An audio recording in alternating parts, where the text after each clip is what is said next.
కళ్యాణ్ గారు నిన్న ఆంధ్రప్రదేశ్లో ఒక మీటింగ్లో రెచ్చగొట్టి వ్యాఖ్యలు చేశారు. ఎలా అంటే ప్రతి ఒక్క వైసీపీ గుండాలను తొక్కి నారదీస్తామని చెప్పేసి అన్నారు. సో దాన్ని ఎలా చూస్తారు మీరు ఒక వైసీపీ కార్యకర్తగా? వైసీపీ గుండాలని ఎట్లయితే పవన్ కళ్యాణ్ మాట్లాడారు, రేపు వైసీపీ వాళ్ళు జోలికి వెళ్తే తాట తీస్తారా అని చెప్పి భయపడే విధంగా ఉంటుంది. ఎందుకంటే ఇప్పుడు ఏదో ప్రభుత్వం వచ్చింది కదా అని చెప్పి సైలెంట్గా ఉండొచ్చేమో, కానీ రేపు మా జగనన్న ప్రభుత్వం వచ్చిన తర్వాత ఒక్కొక్కటి మొత్తం తాట తడిసిపోద్ది అంతే. ఎందుకంటే మాటలో చెప్పలు ఉండవు, అంతా ఇంక ఏటపోతులు నరికినట్టు నరికేస్తారు. ఇంకా ఎందుకంటే దయచేసి ఎప్పుడైనా సరే ఇప్పుడు మా ప్రభుత్వం ఉంది కదా, ఏదంటే చెల్లుతుంది, ఏదైతే జరుగుతుందో మీరు అనుకుంటున్నారో, రేపు మీ కర్మ గాలి గట్ట జగనన్న ప్రభుత్వం వచ్చిందా, మీరు కళ్ళల్లో కూడా వామ్మో జగన్ వస్తాడు, వామ్మో జగన్ ప్రజలు వస్తారు, జగనన్న సైన్యం వస్తుందిరా బాబు అని చెప్పి మా అన్న ఏ రోజైతే వచ్చిన ప్రభుత్వం 2 monthsకే ఒక్కొక్కరికి ఇంకా ఎట్లా తడిసిపోద్ది అంటే మాటలు కూడా చెప్పలేము, వాళ్ళ ఊహలకే అంచనా వేస్తున్నాము. మళ్ళీ మొదలవుతాయనేసి అంటున్నారు అన్నగారు. కంపల్సరీ అవుతుంది రక్తదానం. ఇంకా ఎవరికి ఎంత కావాలో అంత రక్తదానం చేసేస్తారు. ఇంక అంతే. ఇంకా హాస్పిటల్ కూడా పనికిరావు ఈసారి మా జగనన్న గట్ట అధికారంలోకి వస్తే. ఇంకా వస్తాడు కాదు, వచ్చేసాడు. కళ్ళు మూసి తెరిసే లోపు 3 years అయిపోతుంది.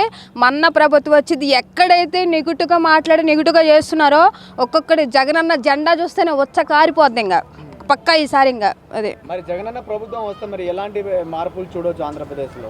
మార్పులు కాదు, ఇంకా ఎక్కడ చెప్తున్నా కదా, ఎక్కడ అన్యాయం జరిగిన జగనన్న గురించి కానీ జగనన్న అభిమానం గురించి కానీ ఎవరైనా నోరు జారితే దాని అమ్మ జీవితం వాడు ఇంకా పక్క పై లోకాలకే ఉంటాడు. ఇంకా కింద లోకాల భూమి మీద అవకాశం ఉండదు.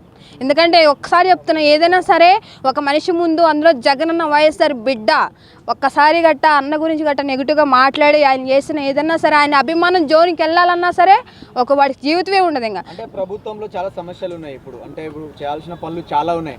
వాటిని అన్నింటిని వదిలేసి డిప్యూటీ సీఎం కట్టబెడితే పవన్ కళ్యాణ్ మళ్ళీ ప్రతిపక్షంలో లేని పార్టీ గురించి మాట్లాడడం అంత అవసరం అంటారమ్మా?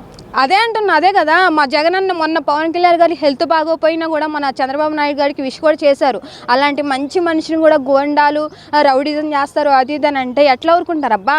ఆయన ఉన్న అభిమానికి రక్తం ఉడుకులాడుతుంటుంది. నేను చెప్తున్నా కదా, దయచేసి ఎవరైనా సరే ఆచి చూసి మాట్లాడితే మంచిది. ఎందుకంటే జగనన్న ప్రభుత్వం గట్ట వచ్చిందంటే దాని అమ్మ జీవితం ఎందుకు పెట్టుకున్నారా వాళ్ళ పార్టీ జోలి వాళ్ళ మనుషులతో అన్నట్టు ఉంటుంది ఒక్కొక్కడికి. అందరికీ ఒకటే చెప్తున్నా, దయచేసి నోరు జారొద్దు. ఎందుకంటే ఇప్పుడున్న ప్రభుత్వం ఉండొచ్చేమో, కానీ నెక్స్ట్ ఆ ప్రభుత్వం వచ్చిన తర్వాత అసలు ఇంక ఎద్దురా నాయన మేము వైసీపీ జోలికి రావురా అన్నట్టు విధంగా ఉంటుంది. అందరికీ ఒకటే మాట చెప్తున్నా, జై జగన్. కంపల్సరీ అన్న వస్తాడు. వచ్చిన తర్వాత దాని అమ్మ జీవితం ప్రభుత్వం ఎట్లా ఉండాలంటే వచ్చిన 2 monthsకే చొక్కాలు మొత్తం తడిసిపోతాయి. ఇంక అంతే.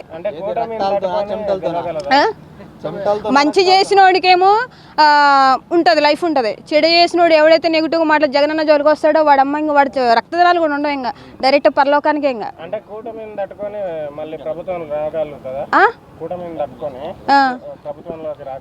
కూటమి ఆడుంటుందన్న అప్పుడు ఏడు ఉండదు. ఇంకా జగనన్న ప్రభుత్వమే ఉంటుంది. ఎందుకు రాగలదన్నా?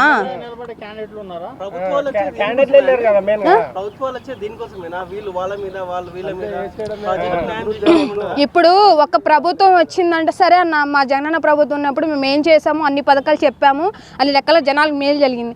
ఈ ప్రభుత్వం వచ్చి జనాలకి ఏం మేలు జరుగుతుందో 2 పదాలు చెప్పండి కరెక్ట్గా, నేను దానికి సమాధానం చెప్తాను. వాళ్ళు గుండె ఏం చేస్తున్నారు, వీళ్ళు గుండె ఏం చేస్తున్నారు, జనాలకి ఎన్ని గుండాలు జరిగినా జనాలకు మేలు జరుగుతుందా లేదా? మనం వేసేదే జనాలకి మేలు కోసం ఓటింగ్. ఇప్పుడు నేను ఓటేస్తున్నానంటే అరే నాకు ఆ ప్రభుత్వం చేస్తుందా, లేకపోతే నాకు ఉద్యోగం వేస్తుందా, లేకపోతే ఆటో డబ్బులు వేస్తుంది, మా రైతుకు భరోసా కార్యక్రమం. ఈ ప్రభుత్వం వచ్చాక ఏ భరోసా డబ్బులు ఇచ్చింది ప్రభుత్వం? ఏది లేదు కదా. ఇప్పటికైనా చెప్తున్నా, జగనన్నకే ఓటేస్తాం, ఆయనే వస్తాడు, ఆయనకు ఉంటేనే జనాలకు మేలు జరుగుతుంది. కొంతమంది ట్రోలింగ్ లేకపోతే బ్యాడ్ కామెంట్స్ ఏదైనా పెట్టుకోండి, ఎవడు ఎన్ని పెట్టుకున్నా సరే పక్కా జగనన్న ప్రభుత్వం వచ్చేది.